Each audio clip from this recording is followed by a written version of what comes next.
Good afternoon, everyone. So as Garth mentioned, today I'll be telling you a little bit about HACK, Hierarchical Acknowledgments for Efficient Wireless Medium Utilization. So to start, let's talk a little bit about a typical scenario for which you might use your Wi-Fi network at home. If you're using Wi-Fi on your machine, you're probably using it to download something from an upstream server. And most typically, you would perform this download using TCP.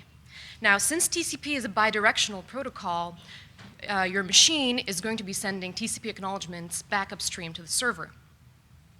Now, since this is running over Wi-Fi, basically you have to have an exchange of link layer acknowledgments between your machine, the client, and the access point, going both ways to ensure reliability. Now, let's suppose that your access point, so you're downloading a file from a server, and your access point basically sends you the packets of size 1500 bytes. So if the access point is transmitting at a rate of 15 megabits per second, this data on the air will consume about 800 microseconds. Now, your machine will respond with a link layer ACK, which is an extra overhead. But in addition to the ACKs, the link layer ACK, you also have extra medium acquisition overheads in the form of diffs and CIFs and the backoff that's required as a wait time to ensure that the medium is free when you're trying to transmit the packet. And finally, you have to, the access point needs to send a preamble before transmitting the data in order to synchronize the signal and be able to decode it correctly. And this also adds overhead to the transmission of this data packet. So if we look at a rate of 15 megabits per second like we've been looking at, this pretty much comes to about 80% utilization when you're transmitting this data packet. So as soon as we start increasing the data rate, so let's say we increase it up to 60 megabits per second, the overhead remains constant, but the time that the data spends on the air actually shrinks, and now the utilization has gone down to 51%. And so forth, we keep increasing the data rate, so at a rate of 150 megabits per second, utilization has gone down to 29%. And finally, at a rate of 600 megabits per second, which is the fastest rate that 802.11n currently sends at, your utilization has gone down to an abysmal 9%. So this might seem a bit alarming, but fortunately, the people who designed 802.11 were smart people, and they've introduced this concept of aggregation. So instead of sending one data frame per medium acquisition, you aggregate a whole bunch of data frames and send them using one medium acquisition, so up to maybe 64 kilobytes worth of data. And when you acknowledge them, you use a block ACK as an acknowledgement from the client. So using this mechanism, aggregation, we've actually the utilization has actually gone up to 80% again. All right. Now, TCP is a bidirectional protocol. In fact, typically, you would need two medium acquisitions to actually perform a TCP transaction. The first medium acquisition happens at the access point when you send the TCP data aggregate, which the client responds to with a block ACK. And then you have a second medium acquisition that happens at the client, which sends the TCP ACKs as an aggregate, for which the AP responds to with a block ACK. So, given that we have two medium acquisitions, now, at a rate of 600 megabits per second, our utilization has gone down to 61%. Now, the question you might be asking is, do we really need to acquire the medium to send feedback, to send these TCP acknowledgments? Well, for one thing, TCP ACKs are cumulative. They can recover from losses, and therefore we might be able to get away with, we will be able to get away with not sending that block ACK for the TCP acknowledgments. But let's take this one step further and actually encapsulate the TCP ACKs within the link layer ACKs. That, in essence, lies at the heart of HACK, hierarchical acknowledgments. What we want to do is minimize medium acquisitions by taking the TCP ACKs and encapsulating them within the link layer ACKs. All right, so when we started to design HACK as a protocol, we set ourselves a set of goals that we wanted to comply with. First of all, we wanted to coexist with, we wanted nodes that are running TCP over HACK to coexist with other nodes that are running stock, TCP running over stock 802.11 protocols. So basically, we wanted to keep in line with the deadlines and the timings that are running on other nodes with stock 802.11. Secondly, we wanted to simplify the changes that we made to hardware and make the NICs not have to know anything about TCP. And I'll talk about that in the following slides. Third, we are actually not modifying TCP whatsoever. We have no control over the server itself, which is sending these TCP packets. So actually, all of our changes are made in the MAC layer, and no changes are done to TCP. Finally, since Wi-Fi is basically a medium which is unreliable, you can get losses. You can get losses of these block ACKs that are containing your TCP ACKs, and we need to be able to recover from these losses, and I will talk about that in future slides. So, we talked about coexistence. So according to the 802.11 spec, block ACKs must meet a hard deadline. They must be sent within a time period called CIFS, which is about 16 microseconds. But the problem is that the TCP ACKs corresponding to this TCP data aggregate don't arrive in time. They arrive from the network stack after the deadline for which we need to send the block ACK. So we can't really wait any longer. We can't delay this block ACK because other senders might hear that the network is idle and might assume, might think that it's okay for them to send and acquire the network. But the key is to remember that TCP ACKs don't have a hard deadline. They can afford to wait. In fact, if we send this TCP data aggregate containing TCP packets 1 and 2, when the TCP ACKs arrive for those packets, we can append them to the next link layer ACK for TCP data 3 and 4. So what we did is we actually delayed those ACKs to be encapsulated in the next available block ACK going back to the AP. Now let's talk about how we actually represent these encapsulated TCP ACKs. So this is a typical TCP ACK header. You can see that it has a bunch of fields, and it's about 20 bytes. Now, let me just draw your attention to the fields that are highlighted over here. The ACK number, window size, and checksum. Now, if you're receiving consecutive ACKs, most of the information in this header is redundant. In fact, the only thing that changes across consecutive ACKs are the ACK number, which increases by n, the window size, which increases by k, and the checksum, which is different across consecutive ACKs. So, if the endpoints actually cache the state at the compression and decompression points, we can actually reduce the size of the data we send the second time into just sending just n and k, which are the differences to the ACK number and window size. So this mechanism right here is actually something called robust header compression that hack uses to effectively shrink TCP ACKs from TCP ACKs containing the TCP and IP headers down to 5 bytes. All right, so let's talk about when we actually apply hack as a mechanism. Suppose that we're trying to send 4 packets at the AP, and these packets are sitting in the AP's transmit queue, like we see over here. And suppose we manage to send TCP data packets 1 and 2 in the first aggregate. Now, the TCP ACKs corresponding to those data packets will arrive from the network stack. And now the question is, how long do we hold on to these TCP ACKs before we manage to transmit them? Now, we would like to actually wait for the next data packet to arrive from the AP so that we can piggyback those TCP ACKs on those link layer ACKs. But sometimes there's no data arriving from the AP, maybe because the sender has done sending packets or because of congestion on the network. So the most straightforward answer is probably to use a timer to basically say, we're going to wait this long, and then once the timer expires, we're just going to send normal TCP ACKs back upstream because we don't want to cause timeouts. But unfortunately, there is no good timer value to pick to estimate the RTT of the network in this case. So instead, I want to draw your attention to the transmit queue at the access point.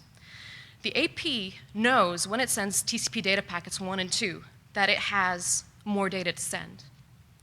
It can explicitly notify the client that there is more data in its queue and that client should latch the state and hold on to the ACKs until it receives the data packets 3 and 4. And once it does that, the client can actually append TCP ACKs 1 and 2 to the block ACK going back. All right. So in our goals, we mentioned that we were trying to make the modifications to the NIC as simple as possible, and we don't want the NIC to have any TCP knowledge. So let's take a look at how we actually accomplish this. So here we have the stacks for both the AP and the client, and suppose the client wants to send a bunch of TCP ACKs. So the TCP ACKs at the driver get compressed if the more data flag is set into an opaque blob that is transmitted to the NIC. And the NIC knows nothing about TCP. All it does is it takes the blob and appends a block ACK, and then the client actually transmits this augmented block ACK over the air. Now the AP, once receiving this augmented block ACK, knows enough, the NIC of the AP knows enough to actually strip away the block ACK and transmit this blob back to the driver, which decompresses it and moves the TCP ACKs up into the network stack. So even though we actually don't have any TCP smarts in the NIC, the driver actually is doing all the work and should have some knowledge about TCP in order to do the compression and encapsulation. All right. So what if we lose these block ACKs that have these extra TCP ACKs encapsulated within them? So we mentioned earlier, so as we see over here, we mentioned earlier that TCP can tolerate the loss of acknowledgments. But unfortunately, ROHC needs to remain in sync. The endpoints cannot exit sync or else we'll get decode failures. So we have to basically design hack to be robust to losses. And the details of how we do this are described in the paper. I'm not going to go into them here. All right. So I've described basically hack as a protocol in order that we would use to minimize medium acquisitions. So in order to actually evaluate hack in terms of whether it performs well and shows us the throughput gains that we expect, we use two different platforms for evaluation. The first one is a hardware platform in the form of Microsoft Software Radio, SoRa. SoRa actually runs 802.11a, which does not deploy or use aggregation as a mechanism. We also evaluated hack using the NS3 simulator, which uses 802.11n and uses the aggregation mechanism to send data packets. So we ran several experiments with different link qualities and different transmission rates, but today I'm going to talk to you about two of them. The first experiment is a throughput experiment. And for this experiment, we had on both the SoRa and the NS3 platforms a download of a large file, which was transmitted over a link with a very high quality. And we had from 1 up to 10 clients performing this download. And we transmitted, the transmit rate was the highest possible rate for each protocol, so 54 megabits per second for 802.11a and 150 megabits per second for 802.11n.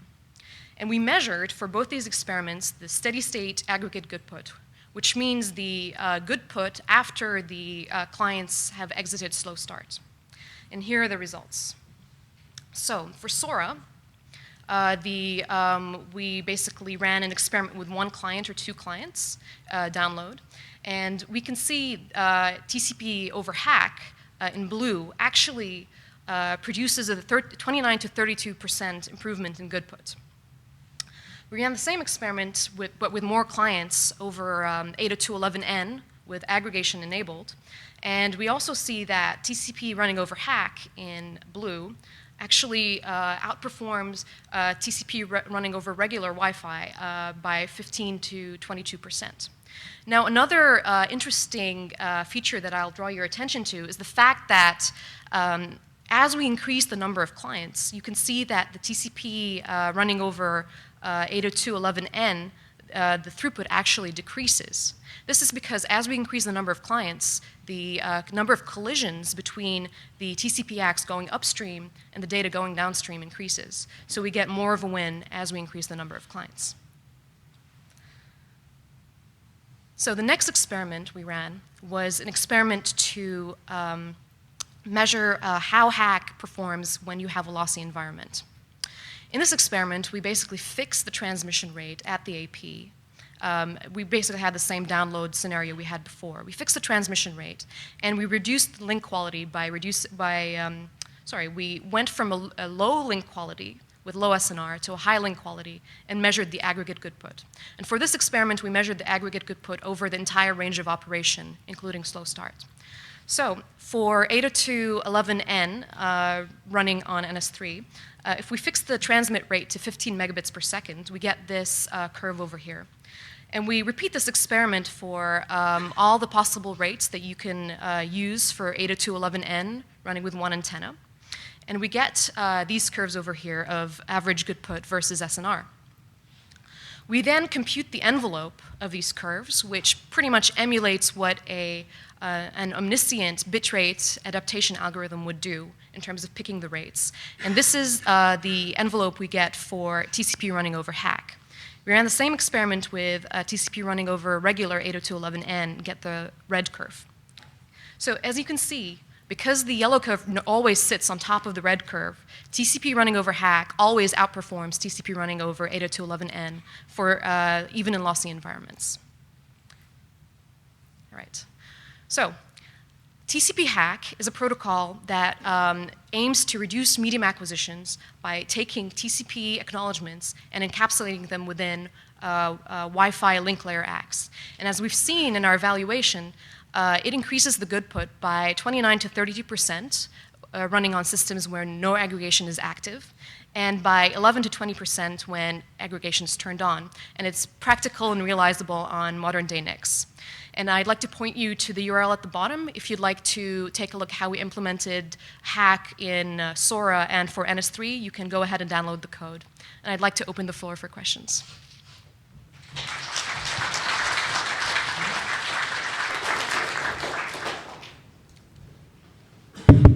Very nice talk. One question that I have is, are there any metrics that are actually getting worse? Metrics that get worse. Yes, so you showed throughput improvements. Is there anything that, that the changes that you made has a negative impact on?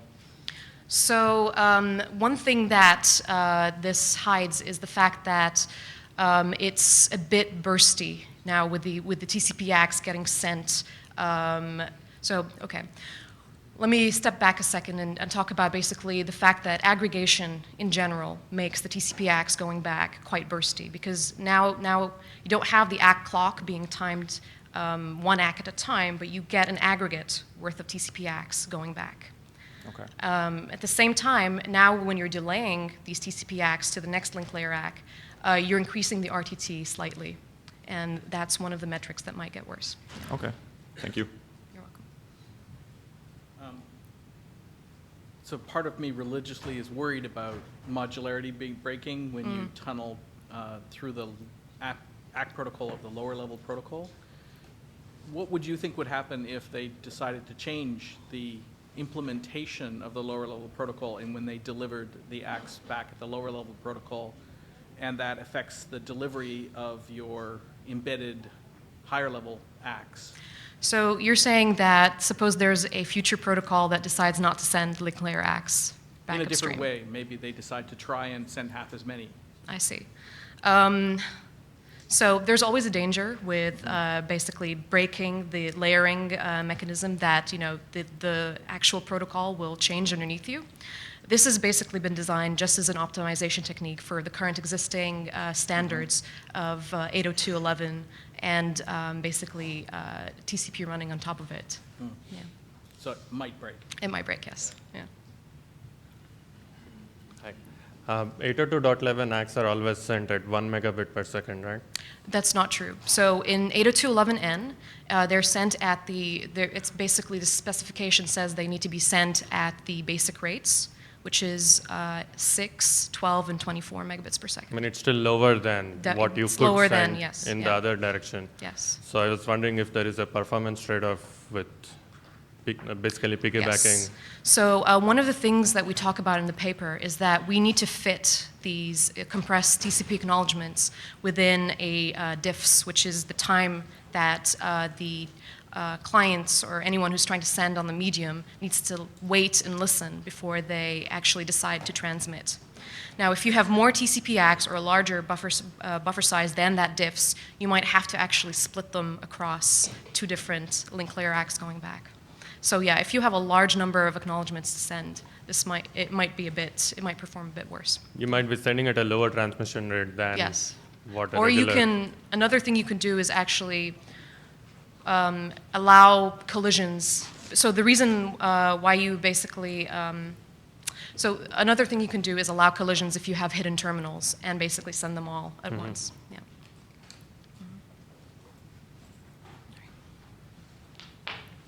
Thank you. Thank you very much.